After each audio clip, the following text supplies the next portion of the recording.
Kami dari kelompok 6, saat ini kami akan mempresentasikan hasil proyek kami tentang manajemen stok dalam peramalan permintaan produk dengan menggunakan materi Decision Tree, algoritma C4.3 pada mata kuliah kecerdasan buatan, dan untuk materi ini diberikan oleh dosen kita, Ner Christopher Hamonangan Simanjuntak, STMN. Sekarang kita akan masuk saja pada penjelasan programnya.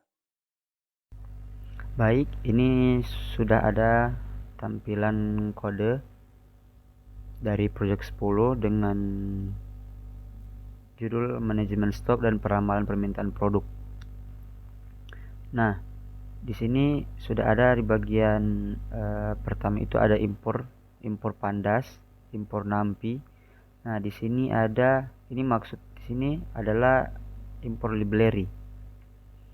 Pandas dan nampi ini berfungsi untuk memanipulasi data. Lalu ke bawahnya itu ada sk learn.model_selection. Nah, ini untuk membagi dataset menjadi data training dan testing untuk melakukan cross validation. Di bawahnya itu ada sk_tree untuk membangun dan memvisualisasikan pohon keputusan. Ada lagi di bawahnya ada matrix. Ini untuk menghitung matriks evaluasi model seperti akurasi, laporan klasifikasi dan function matrix. Ada di sini lagi ada input. Nah, di sini berguna untuk menangani data kosong dengan teknik imputasi. Ini lagi ada matplotlib, pyplot. Nah, di sini untuk memvisualisasikan hasil evaluasi dari seperti pohon keputusan dan function matrix. Lalu di sini ada dev init method. Nah, di sini ada max_dev. Di sini ada di sini kode ini memaksimumkan kedalaman pohon keputusan. Lalu ada random state. Ini adalah seed untuk mengontrol keacakan agar hasil replikasi. Lalu ada model sama dengan non ini menyimpan model pohon keputusan yang akan digunakan. Lalu ada inputer numerik dan inputer kategorikal untuk mengisi nilai kosong pada data numerik atau dengan rata-rata dan kategorikal dengan nilai terbanyak. Lalu ada dev create sample data. Nah, di sini kan datanya itu ada stock level, ada product kategori, ada season, ada demand. Nah, ini berfungsi untuk membuat data sampel stok produk yang terdiri dari level stok, kategori produk, musim dan permintaan. Nah, di sini ada juga proses data. Ada sini numeric calls, ada categorical calls, ada juga categorical calls, ada 2 di sini. Dev select di types juga. Nah, ini untuk membuat data. Nah, yang bagian proses method ini proses data yang memisahkan kolom numerik dan kategorikal, mengisi nilai kosong pada kolom numerik menggunakan rata-rata dan pada kolom kategorikal dengan nilai yang paling sering muncul.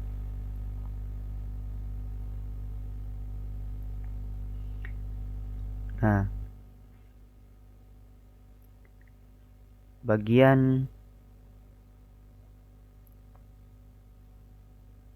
lalu di bagian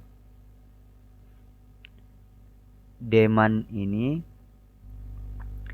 melakukan one hot encoding pada kolom kategorikal kecuali pada target dem ini untuk mengonversinya ke bentuk numerik. Nah, ada juga train model. Nah, train model ini merupakan metode juga yang memisahkan kolom fitur X dan target Y dari dataset, membagi dataset menjadi data training dan testing, menginisialisasi model pohon keputusan dengan kriteria entropi dan kedalaman maksimum tertentu, melakukan cross validation untuk mengevaluasi model menggunakan 3 float cross validation, melatih model akhir menggunakan data training, dan juga ada di sini evaluate model, merupakan metode juga memprediksi hasil pada data testing, menghitung numerik evaluasi seperti akurasi, laporan klasifikasi, dan function matrix. Nah, selanjutnya ini akan dilanjutkan oleh teman saya, Israel Jody Mamusung. Saya akan melanjutkan presentasinya. Saya akan mulai dari Dev Evaluate Model. Evaluate Model merupakan metode untuk mengevaluasi performa model menggunakan data uji atau data X-test dan data Y-test. Kemudian untuk Y underscore pred adalah hasil prediksi dari model untuk data uji X-test. Kemudian ada matriks evaluasi yang dihitung adalah pertama akurasi yang menggunakan accuracy underscore score dan Y-test dan juga Y-pred untuk mengukur seberapa sering model membuat prediksi yang benar.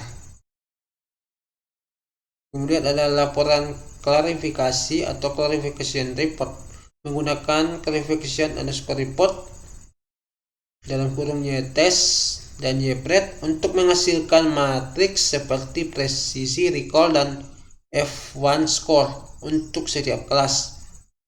Confusion matrix menggunakan confusion matrix Y-test dan Y-pred untuk menunjukkan jumlah prediksi yang benar dan salah dalam bentuk matriks. Semua hasil matriks evaluasi disimpan dalam directory evaluation dan dikembalikan sebagai output.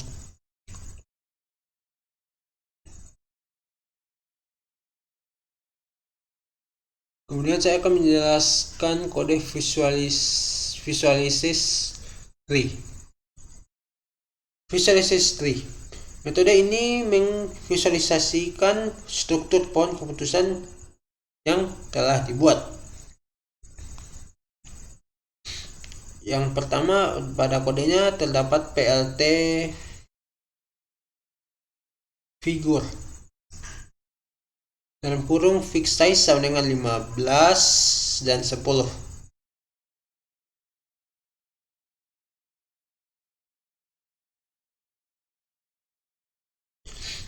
Digunakan untuk mengatur ukuran gambar plot. Plot underscore tree digunakan untuk menampilkan keputusan dengan fitur underscore names sama dengan X. Dot columns digunakan untuk menampilkan data fitur dari kolom data X. Kemudian ada class underscore name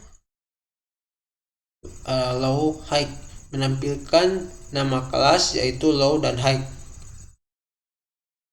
Kemudian ada violet sama dengan true, menampilkan warna pada node untuk memudahkan interpretasi. Kemudian rounded sama dengan true, digunakan untuk membuat sudut node lebih bulat untuk tampilan yang lebih rapi. Kemudian font size sama dengan 10, digunakan untuk mengatur font teks dalam node. Kemudian ada plt.title, memberikan judul pada plot, dan plt show untuk menampilkan plot di layar.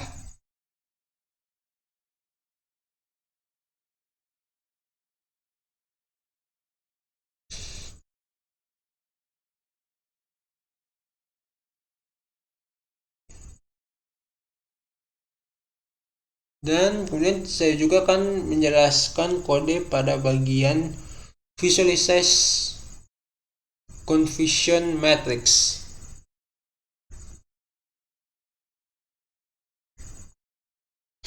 Saya akan mulai dari visualize confusion matrix. Kode visualize confusion matrix mendefinisikan fungsi untuk memvisualisasi confusion matrix. Berikutnya menerima parameter start dan confusion underscore mat.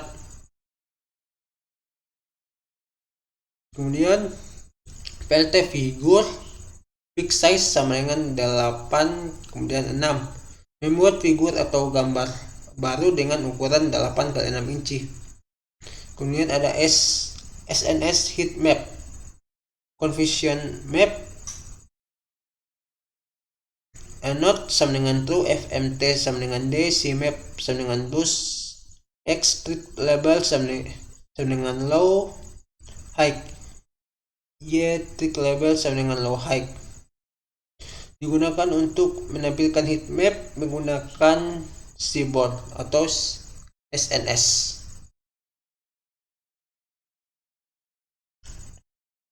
Kemudian ada node sama dengan true, menampilkan nilai setiap sel. Kemudian fmt sama dengan d, digunakan untuk menampilkan format angka sebagai integer. Kemudian cmap plus digunakan untuk menampilkan skema warna biru. Kemudian x tick labels dan y tick labels digunakan sebagai label untuk sumbu x dan y dengan nilai low dan high. Kemudian ada plt.title confusion matrix, digunakan untuk menambahkan judul confusion matrix pada sebuah heatmap. Kemudian ada plt.ylabel, digunakan untuk memberi label pada sumbu. Yang ketujuh ada pltx label dan kurung label prediksi, digunakan untuk memberi label pada sumbu x. Dan yang terakhir ada plt.show untuk menampilkan visualisasi yang telah dibuat. Oke, sekianlah presentasi dari saya, dan kemudian selanjutnya akan dilanjutkan oleh Clinton Palat. Di sini kita akan masuk pada penggunaan fungsi main. Dari mana di sini pada baris ini kita akan menginisialisasi pipeline. Nah, pada baris ini kita akan membuat sebuah instance dari kelas stock domain prediction, yang dimana kita panggil variabel ini pada program di atas untuk menjalankannya. Dan juga di sini terdapat parameter depth 4, di mana sini dimaksudkan untuk mengatur mengenai kedalaman maksimum untuk model pohon keputusan, yang dimana nanti akan mengontrol seberapa kompleks model tersebut. Dari sini kita akan membuat dan memproses data, dari mana sini pada bars ini kita mempunyai metode create simple data, di mana ini akan menghasilkan sebuah data frame yang mensimulasikan data permintaan stok. Lalu sini ada proses di mana sini akan menangani nilai yang hilang nantinya dengan mengkodekan variabel kategorikal dan mempersiapkan data untuk pemodelan. Data frame ini yang telah diproses nantinya disimpan dalam proses df, ini variabel proses df. Sini kita akan melatih model kita. Nah, di dalam pelatihan model ini kita mempunyai train model dengan memanggil variabel proses df, yang dimana di sini akan membagi data yang telah diproses menjadi set pelatihan dan pengujian, dan melatih classifier, pohon keputusan, dan melakukan cross validation. Nanti di sini dia akan mengeluarkan output dengan xtrain, xtest. Ini adalah fitur untuk pelatihan dan pengujian. Lalu sini ada ytrain dan ytest. Ini nantinya akan kita gunakan sebagai nilai target yang sesuai untuk pelatihan dan pengujian. Dan di sini ada CV scores. Nah, ini adalah score validation yang nantinya akan memberikan wawasan tentang kinerja model selama pelatihan. Terus ini ada evaluasi model. Nah, pada evaluasi model ini kita mempunyai metode people evaluation model atau evaluasi model dengan pemanggilan variabel xtest dan ytest yang ada di atas ini. Di mana sini akan menggunakan model yang telah dilatih yang nantinya akan membuat prediksi pada set pengujian dan menghitung seberapa matrik mengenai kinerjanya. Di sini kita akan menampilkan hasilnya. Di mana sini terdapat score validation. Di sini akan mencetak score validation kepada individu dan nilai rata-ratanya. Dan juga di sini terdapat akurasi yang dimana dia akan menampilkan akurasi model pada set pengujian. Lalu sini dia akan melakukan print laporan, teks laporan. Dia menunjukkan matriks kinerja yang lebih detail mengenai precision recall, scores untuk setiap kelasnya. Lalu di sini terdapat visualisasi, di mana pada kode ini terdapat metode visualize tree, yang dimana sini pemanggilan xtrain pada variabel xtrain ini. Nah, artinya di sini dia akan memplot struk pohon keputusan yang memberikan wawasan tentang bagaimana keputusan diambil. Lalu sini kita mempunyai metode visualize confusion matrix dengan variable evaluation dengan confusion matrix, dimana nantinya akan menampilkan heat map dan confusion matrix yang membantu dalam memahami kinerja model dalam hal true positif, false positif, dan lain-lain. Nah, nanti di sini dia akan melakukan pemeriksaan eksekusi. Nah, dimana pada kondisi ini dia akan memeriksa apakah script dijalankan langsung atau bukan diimport sebagai modul. Nah, nanti jika dia benar, maka ia akan memanggil fungsi main ini, fungsi main. Nanti dia akan mengeksekusi proses pipeline. Nah, di sini saya akan mencoba menjalankan hasil program ini. Di sini teman-teman bisa kita lihat, di sini terdapat skor, nilai rata-rata, nilai akurasi, dan di sini dia akan mencetak laporan dari height berapa, low itu berapa, dan juga akurasi. Juga terdapat micro average dan weighted average. Dan di sini kita mencetak visualisasi pohon keputusan dengan peramalan stok dan di mana sini terdapat nilai true dan false. Jika dia terdapat true, dia akan mencetak entropi sekian, dan jika dia false, dia akan mencetak stok level kurang sama dengan nilai ini. Jika dia nilai false, dia akan mencetak nilai entropi 00 dan entropi 00 dengan symbols yang berbeda. Lalu di sini dia akan mencetak prediksi dari label confusion matrix. Di sini terdapat high dan low-nya dari label aslinya.